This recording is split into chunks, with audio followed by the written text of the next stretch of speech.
Harry from the Cast, and today I'm going to be doing something a little bit different from usual.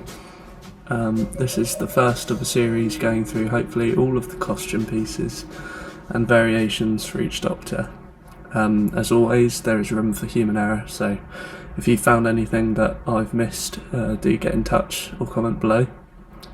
I've always had a passion for the costume aspect of Doctor Who, so I just felt like making these videos, and hopefully they'll help anyone who wants to either do a cosplay or just know a bit more about the costumes themselves. The first episode is going to be on the first Doctor's costume from his initial run in series 1 through 4, which spanned from 1963 to 66. I shall also be doing separate episodes as a roundup on the variations between each episode and what different pieces were worn between them. But for this one, I'm just going to be talking about the specific pieces. Costume pieces, that is. So, I've started off by just collating a few images. And here, firstly, we have the coat. This is a fitted, double-breasted coat made from a black wool. It has a shawl lapel with a cutaway bottom. It also features angled pockets either side, 6 textured silk covered buttons each side, and 3 textured silk covered buttons on each cuff, which are slightly smaller. The coat resembles a morning coat like Troughton wears, but has different cut and styling. Hartnell wears his coat through the whole of his initial run with no apparent change occurring. There's just a few more pictures. Right, so the replicas of this specific coat are available even from Baron Boutique, as shown here, or Sutler's.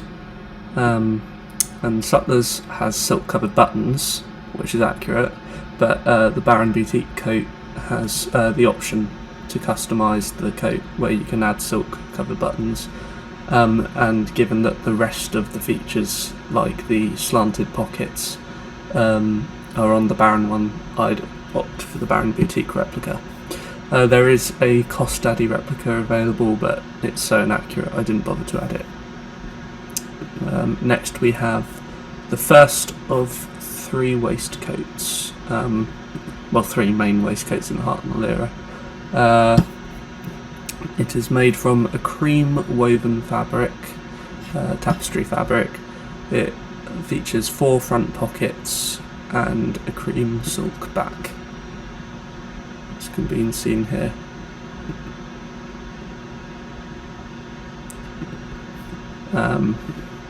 Then the second is a honeycomb fabric, which featured only in one story, which was the Web Planet in season 2. Unfortunately, no colour photos of this exist, but the exact colour is, well, the common consensus is that it was a sort of brown colour with black piping. Yeah.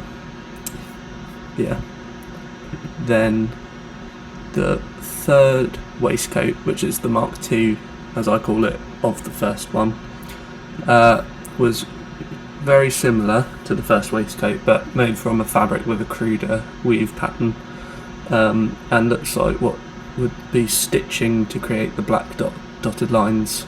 I believe this to be the waistcoat used by the Doctor's duplicate in The Chase as well, but as there aren't many good photos of that character, I can't be certain on that one. A replica of the Mark I is available from Magnolia Clothiers, but the weaving style is different and the colour is slightly off. I've found a similar waistcoat recently on eBay, which could give some insight into the origins. It's purported to be a guards officer's 1920s Tom Brown morning dress waistcoat, though I'm not sure of this description accuracy. As I could not find anything similar in searches, I then made of said description. There's just some close-ups of the pattern. Right, Next we move on to the shirt, which seems to be a Victorian wingtip collar shirt. The collar is most likely detachable, as I've seen certain creases between the collar and the shirt on some screen caps. Possibly bib fronted, though it's hard to tell. Wait, sorry, let me go back there. But yeah, we never get a good enough look of the main shirt to see if it is bib fronted or not. Shirts of this style are available from darcyclothing.com, but where you search for 19th century / Victorian style shirts. These are probably the most accurate to what he'll have worn. You can get wingtip collar shirts on cheaper places like Moss Bros or just eBay, but they'll be less accurate. So now we move on to the trousers. To my knowledge, Hartnell only wore 2 different pairs of trousers over his tenure, both houndstooth, but the first were a larger houndstooth with a checked colour scheme of different shades of grey. They had a fishtail back and 2 seamed front pockets and what appear to be 2 jetted back pockets with buttons. But there weren't any good enough quality pictures to show that here, but that's what I've found from research. The second pair of trousers debuted in the season 3 opener, Galaxy 4. They were made from a finer houndstooth with a darker grey colour. The pair had welt style front pockets instead of seamed. I'm not sure whether these have a fishtail or not, as there aren't many reference for season 3 because most of the stories were wiped. But for the time being I will assume not. These also are very similar in style to Troughton's first pair of houndstooth trousers. Not his first pair of trousers, but his first pair of houndstooth trousers. But I'll be going more into that in my next episode.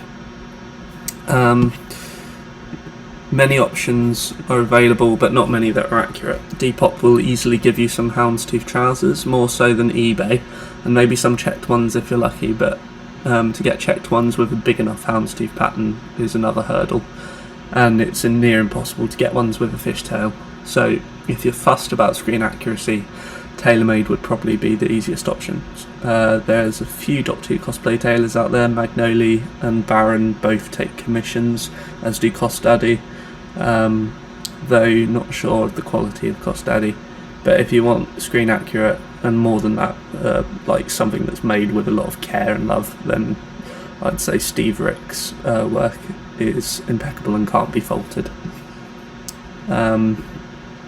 Now on to an item first seen in An Unearthly Child and lastly seen in The 10th Planet, making a few other appearances in stories like The Sensorites. As far as I can tell, this is a black buttonless naval boat cloak. Telltale signs are the lion clasps and velvet collar. It could also be a policeman's cape, as some feature the same clasps, but none seem to have the velvet collar, so I'm inclined to believe it's the first option. It's just some pictures, and there's a close-up of the clasps. The second cloak was seen only in Planet of the Giants, but it's a lighter grey. Well, it is a grey, the first one was like black, but it's also ankle length, so it's longer. Same design still with the black velvet collar, and it still adorns the same lion head clasps. I should also note that there is a similar cloak to the first cloak, the black one, that features in the War Machines, but it's longer, so it's ankle length as well, like this one, so it's definitely not the same. Here's some pictures of boat cloaks that I found. They're very hard to find, especially accurate ones, and even when they do pop up, they tend to be very expensive. So if you're not getting a tailor-made one, best bet is to buy a collared cloak to which you can add velvet, and then also line clasps are easily purchasable from places like eBay and Etsy. Also, side note, if you want extra accuracy, be careful, as most line clasps have the hook on the right clasp, but Hartnell's is on the left.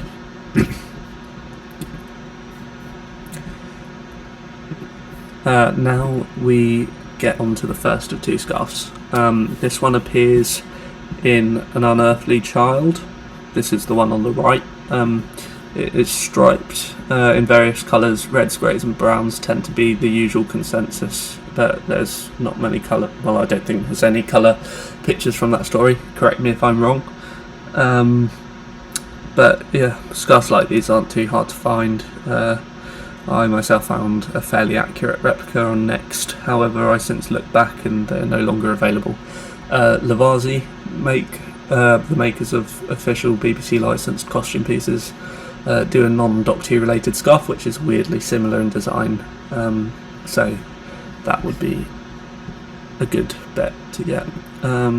Here's a picture of the one they do. The top middle one is the closest, but the bottom middle is also fairly similar.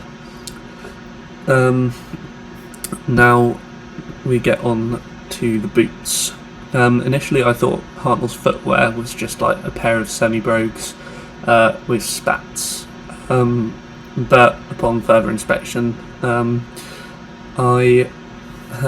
it's come to my attention that they're a pair of spats boots, which are basically like a pair of boots with the spats built in.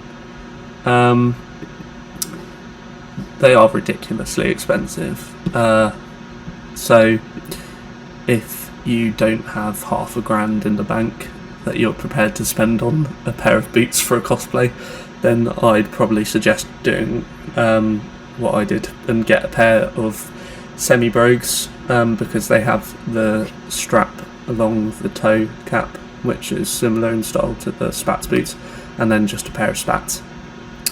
Grey woolen spats is probably the most accurate colour. White will do as well though. Now we move on to the neckties. To my knowledge, Hartnell wore 3 different neckties over his initial run, the first being the trademark navy blue silk one, which we can see at the bottom left here. Then he wore that for most of his tenure. Then he donned the gingham necktie for the story The Rescue, and it featured briefly in the reprise clip of the Romans, but then never again. And similarly, the last of the 3 neckties came soon after, but again only for one story. This was in The Wed Planet, along with the new weird honeycomb waistcoat, and it's often confused for the gingham necktie, but the pattern is more of a checked pattern, and it's a smaller pattern.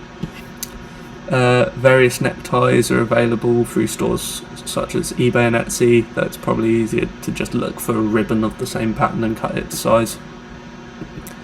Now we move on to the cane. He has 3 notable walking sticks for his tenure, not including the one in Dalek Invasion of Earth, which he gets in like episode 5. That one's just a regular walking cane, so it's not that interesting. The first one is a twisted woodshaft cane with a smoothed off antler handle. They're connected by a silver band. These sorts of canes aren't hard to find, but with the nature of the wood twist, it's hard to get the right shape, though not impossible. Here is one that I found on eBay, which isn't perfect, but it's near enough. Since this, I also found another one which is closer, which should be arriving soon. And just quickly, actually, if we go back, there is one thing that I noticed about this cane, which I'm not sure if anyone's noticed before, but there's a little silver monkey thing at the top of the cane hanging on to the twist and you can tell it's monkey because it's got its tail wrapped around the shaft. It's an interesting addition. Probably have to be made separately if you're going to add that, if you're doing this cosplay. So you'd probably have to make that yourself out of milliput or cast it in metal. I don't know what your facilities are, or get it custom made. This cane first appeared in Marco Polo, and to my knowledge was last used in The Chase. Now, here we have the second and third cane. There's less pictures of these, so I put them both into one slide. The second cane first features in Galaxy 4, and it's very similar in design to the first one, but the shaft is fully carved this time with a smoother and more uniform appearance to each twist. It also features a smoothed off antler handle connected with a silver band, but this time the monkey ornament is a lot bigger and a centrepiece of the cane rather than lurking away from the keen costume researcher's eye. It's a nice replication of the first stick, but lacks its charm, I think. And then the last of the three main canes appears in the Massacre, and it's a standard gentleman's walking cane with a silver cap handle and a silver tip. The canes like the Mark II are available in the type of twist, but very rare, with the same cut off of where the twist stops and colour. However, the Mark III cane can be easily found on anywhere, sites like eBay, Amazon and Etsy. Now we have the ring. This is one of the most memorable pieces of Hartnell costume, even though it's so small. It's a bold silver statement ring with a blue sapphire centre stage, sealed in with silver clasp teeth. The band of the ring also branches off into two strands as it reaches the sapphire. The best replica that I could find was on Etsy. Everything about this replica is perfect except for the toothing is slightly wrong shape, but this is the best you're going to get without getting one custom made. Then the second less known ring is slightly smaller amber statement ring with no teeth holding in the gem.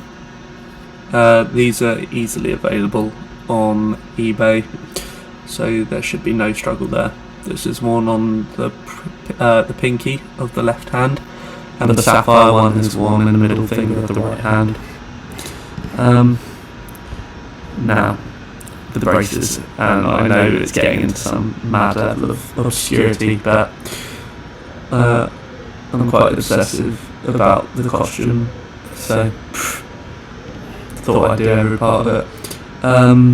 Now, the braces are white button-ons with either a gold or silver buckle, but it's hard to tell from pictures. Personally, it seems silver, but I have been known to be wrong. There is a slight glimpse that you can catch of it on the left, and then you can see the trace of the braces underneath the waistcoat on the picture on the right, and you can also get a look at the fishtail of the trousers there as well.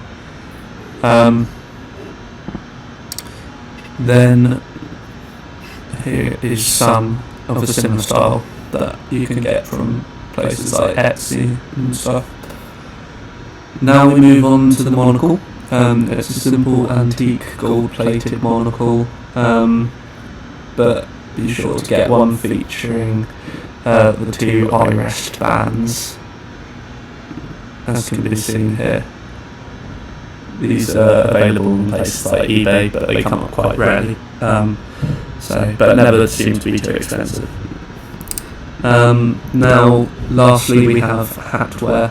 Hartnell wore 4 main hats during this time, to my knowledge, not counting the one from the Reign of Terror, but I hadn't done anything with that costume. So, in the Unearthly Child, and the War Machines and the 10th Planet, probably other stories too, he wore a black astrakhan hat. I think that's how you pronounce it, I'm not sure. which is available on eBay. That's the one on the top right there. In the Web Planet, he wore a white version of the same style, which you can see on the bottom left here. In the Massacre, he wore a hat which is either a topper hat or a stovepipe, but either will work. That's what you can see on the bottom right there. And then in the Gunfighters, he wears a gambler hat. All of these are pretty regularly available on eBay, except maybe the white Astrakhan, I don't know, hat, which seems almost impossible to find. Just thinking now, actually, I remember that he also wears a Panama, which is more of a fedora style shape than Sylvester's Panama or Davison's Panama, but they're easily available on eBay as well, so you can just search that. That features in stories like the Daleks and the Daleks Master Plan. Here's just where the hats are available. So this is the black Astrakhan hat, which you can get on eBay relatively easily. Here's the topper hat from the Massacre, which is again relatively easy, and here's the gambler hat from the Gunfighters. And yeah, so that is the end of the video. I'd like to give a quick thanks to the Facebook group Doctor Who Photo Research for the use of their high quality photos, which have been so helpful for my research. If you have any questions or any comments, then just leave a comment down below or contact me on shabocast@gmail.com.